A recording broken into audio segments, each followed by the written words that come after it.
Hi, I'm Billy. I recently experienced such a shock. What I'm about to tell you means a lot to me. I would never have thought in my life that something like this could happen to me, but it happened, and now I need time to think about everything. I hope for your support. I was born in a good family. My parents are simple hard workers. My dad works as a manager in a grocery store, and my mother is a waitress. Yes, we are not particularly rich, but we always lived together, did not fight, did not argue. We said with confidence that we were happy, and this was true. Besides me, my parents don't have any more children because they can't support another child, and I wanted a brother or sister, but I was old enough to understand how much money it takes to live. So I didn't demand. I basically never demanded anything. My parents called me a good, obedient child and were happy. I don't know, maybe it was true? Oddly enough, I have always lived with the feeling that there is someone else in the world who feels me. Yes, I had a feeling that when I was sad, he was sad too.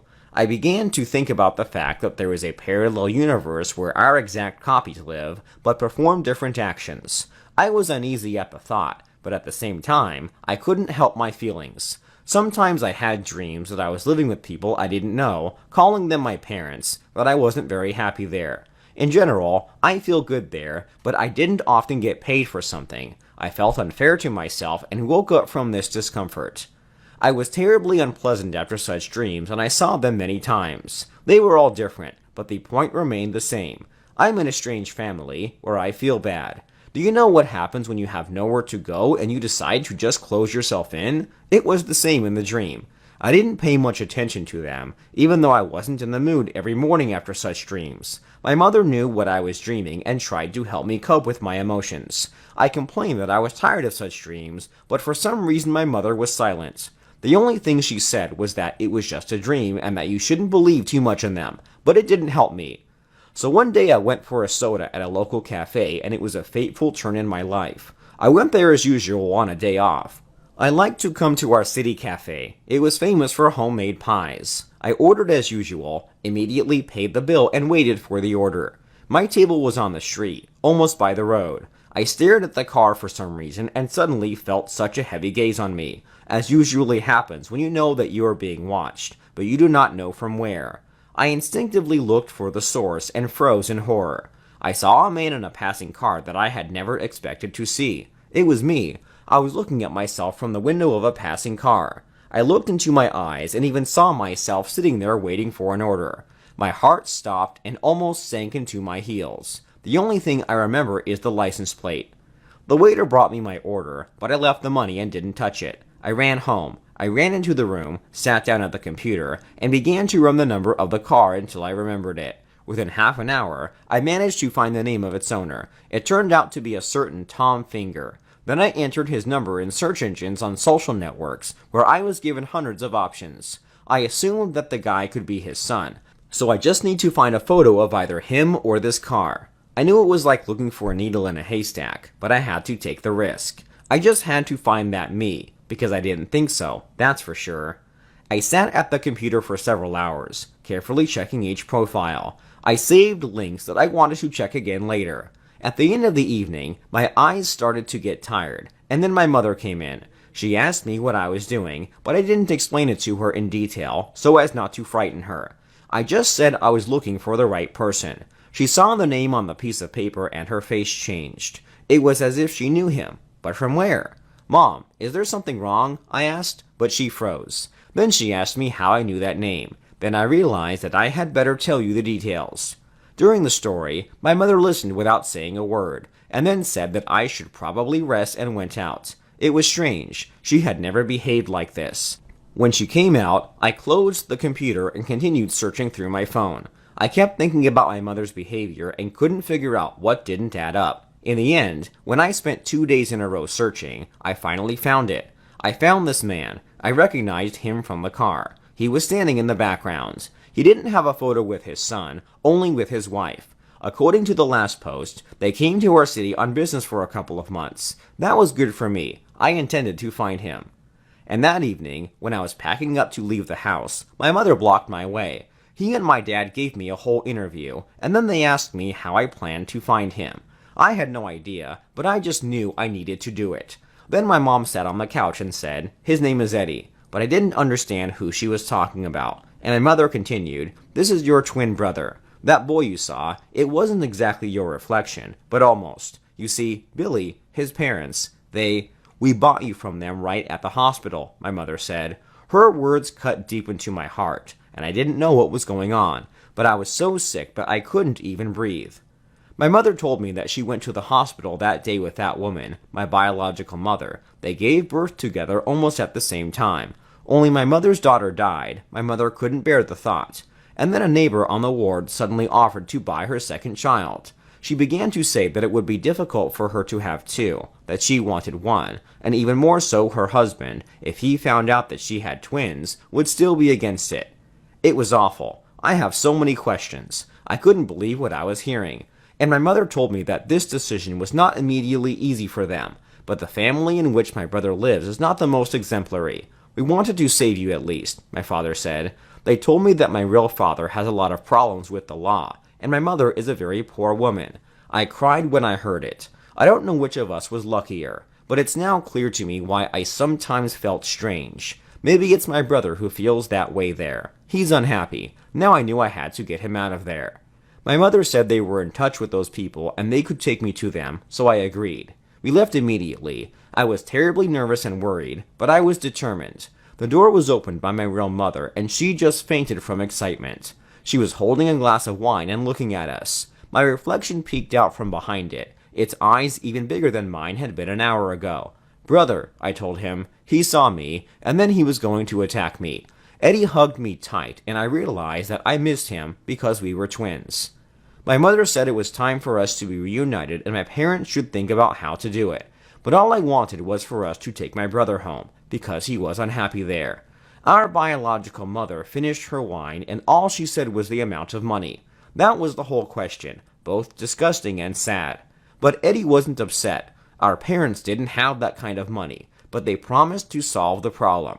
And they didn't let us down. They were really looking for money and almost connected the entire amount. In the meantime, Eddie and I see a lot of each other, and he visits us every day, sometimes even spending the night. And I no longer have anxiety. Now I am confident in my dreams and feelings. My brother is with me now, and everything is fine. And my parents, they are the best, and I am happy that they bought me once. So guys, don't forget to put likes, share your story, and be sure to subscribe to the channel. Hi, I'm Tina Bland. I recently found out that the family I lived in for 17 years is not my own. It turns out that my biological parents are raising someone else's child.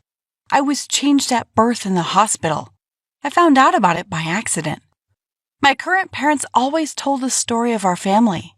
The family was noble, even if only in their own city, but we were considered the most well-off. My father was proud of the family tree, as well as a small business that was passed down from generation to generation, the business of producing home preserves. They always turned out to be the most delicious thanks to an old recipe. That's what we were famous for. My father loved me very much, but he always wanted a son to leave the business to the heir. And my mother gave birth to a daughter, and her, that is, I was named Tina Bland. My mother tried to get pregnant again and again. She was endlessly treated, took medication, but she could not get pregnant. Later, Dad accepted it. Thus, I became the sole heiress of the Bland family. Now imagine what it was like for parents, especially for Dad, to find out that the daughter he had raised for so many years, preparing to continue the business, was not really his daughter. In general, if not for an accident, we would never have found out about it, and life would have gone on as usual. One weekend, my friend Stella and I decided to go cycling around the city. The weather was beautiful and sunny. Stella had put on her gear, a helmet, knee pads, and protective gloves, and I didn't want to ruin my hair with that stupid helmet, so I decided to go without it. We were planning to have a little picnic in the park, but as we turned the corner of the street, a motorcyclist drove by. I was lucky that it had very little speed. I got a little bruised head when I fell over the ground. The guy took me straight to the hospital and called my parents. I was placed in a room with an old woman. It turned out that she worked in this clinic for a long time. I was an obstetrician. I delivered babies. It was a wonderful job. Being able to see a new life being born is great. I have delivered hundreds of babies, and each one is unique, she told me as I received the IV. Then the old woman said that in her life, there were situations that she still regrets because she took on too much responsibility and accepted someone's fate. I have been living in fear ever since. I haven't told anyone about this except you. I haven't been able to sleep at night without having nightmares since. If I had my will, I would have turned back the clock and not allowed this to happen, a neighbor in the ward told me. I didn't know why she was sharing it with me. She must be very lonely, I thought. By this time, a nurse had entered the room. Tina Bland, your parents are waiting for you in the hallway. They have already spoken to the doctor. Your drip will soon run out, she told me. My mother looked into the room with tears, waved, and said she was waiting.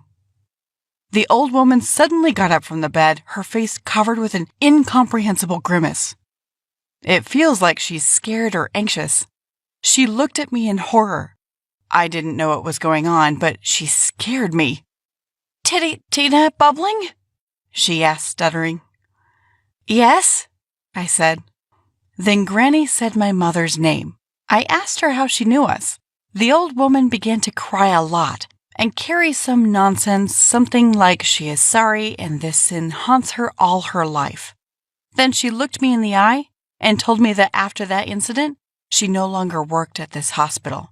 I could not stand it and asked what's such a case. Then Grandma calmed down, took a deep breath, and said, I switched you at birth, she told me. What? I thought. She began to frighten me. I shouted if she was in her right mind, who she was and what kind of nonsense she was talking. Then my mother ran into the room, hearing the screams. The old woman threw herself at her feet and begged for forgiveness. Mom yanked the IV out of my hand and took it home. She told me on the way home that she knew the old woman's face. That grandmother still reminded me of myself. A few days later, she came to our house. We sent her away at first. Then she said that she found our address in the hospital when I was discharged. Then she identified herself as the obstetrician who delivered my mother and repeated that she had changed babies. According to her, she did it intentionally. She was allegedly asked to do this by a woman who had a daughter. Her husband said that she should give birth to a son. Otherwise, he promised to drive her and the child out of the house. The woman begged. She cried, said that she has 3 daughters and the 4th will only make her husband angry. The doctor said. According to her, that day my mother gave birth to a boy. The doctor tossed around for a long time, did not know what to do, but she was sure that my parents would accept a child of any gender and decided to help the poor woman. Telling this, my grandmother was very penitent. She cried and begged me to forgive her. Of course, my parents and I were in shock, and this is an understatement. My father was ready to go to the police, but I felt sorry for her. She is already old and has lived for 17 years regretting what she did. As a result, when the emotion subsided, the parents said they would forgive her if they found their son's address. She fulfilled her promise, and within a week, we were on the doorstep of the house where I would have lived. An exhausted woman opened the door to us, but her husband left her anyway and left the family, leaving 4 children. My brother, as the only man in the house, was already earning a living at age 17, helping his sisters. That woman loved him. When she saw us, at first she didn't understand what was happening, but then she remembered that old lady, her doctor. In short, there was a long conversation between 2 families. It ended with her asking for forgiveness and saying that if it wasn't for her son, she would have died long ago, since he is her main support. Only he stood up for her when her husband beat her. My mother was crying. At some point, I was afraid. I thought that now the parents will want to take their son instead of me, especially the father. But my parents said that no matter what, I'm still their daughter. My kind of brother stayed with my mother, said that he loved her, and I stayed with my parents for the same reason. But since then, we have been in close contact with our families, and my father employed all those children in his factory.